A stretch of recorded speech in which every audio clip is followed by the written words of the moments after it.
যেকোনো রান্না যদি আপনি ধৈর্য ধরে এবং মন দিয়ে রান্না করেন তাহলে যেকোনো রান্নাই কিন্তু পারফেক্ট হবে। হ্যালো ফ্রেন্ডস, আসসালামু আলাইকুম। আজকের রেসিপিতে স্বাগতম জানাচ্ছি।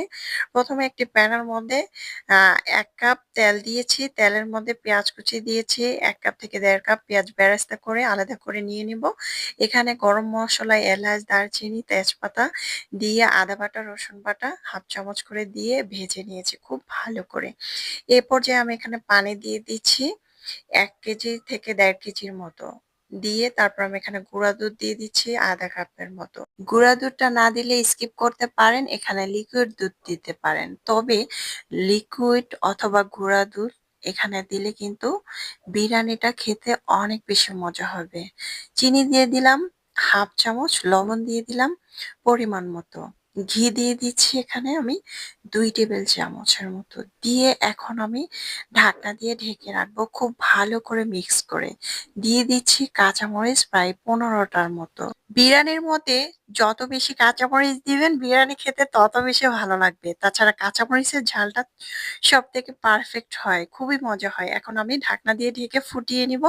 তারপর আরেকটি রান্না করে নিচ্ছি। আগে থেকে চুলার মধ্যে সরিষার তেল দিয়ে ১ কাপ পেঁয়াজ ভেজে তারপরে হচ্ছে গরুর মাংসটা দিয়ে দিচ্ছি। গরুর মাংসটা আগে থেকে ধুয়ে পরিষ্কার করে পানিটাকে ঝরিয়ে নিয়েছি। তারপরে এটার মধ্যে কিছু মসলা দিয়ে দিচ্ছি। তেজপাতা, এলাচ, দারচিনি, আদা বাটা, রসুন বাটা প্রায় ২ টেবিল চামচ করে। তারপরে দিয়ে দিলাম টক দই। টক দইটা আসলে ফ্রিজে রেখেছিলাম। এটাকে বরফ অবস্থায় দিয়ে দিলাম।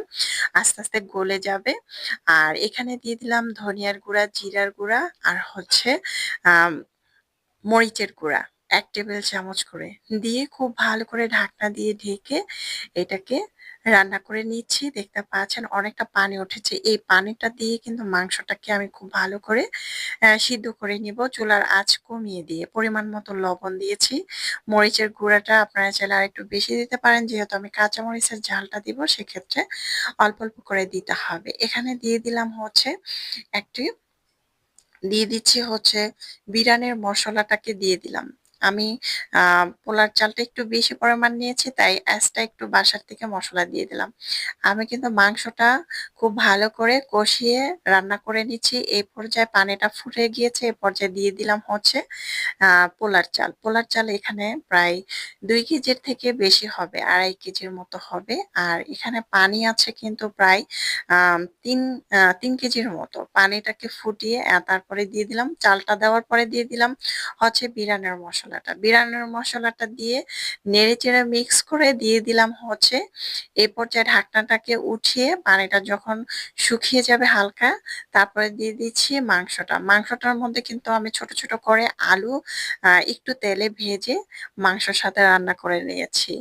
দিয়ে তারপর হচ্ছে খুব ভালো করে নেড়েচেড়ে মিক্স করে নিচ্ছি। আমি যখনই বাসার ভিতরে বিরিয়ানি রান্না করি তখন আমি এইভাবে রান্না করি। আর আমার বাসার সবাই অনেক বেশি পছন্দ করে আর খেতেও খুবই মজা হয়। এখানে দিয়ে দিচ্ছি ঘি, বাটার তারপর হচ্ছে আ কা গোলাপ জল, কেওড়া জল এগুলো দিয়েছিলাম। তারপর হচ্ছে পেঁয়াজ বেরেস্তা, কিশমিশ এগুলো দিয়ে দিলাম।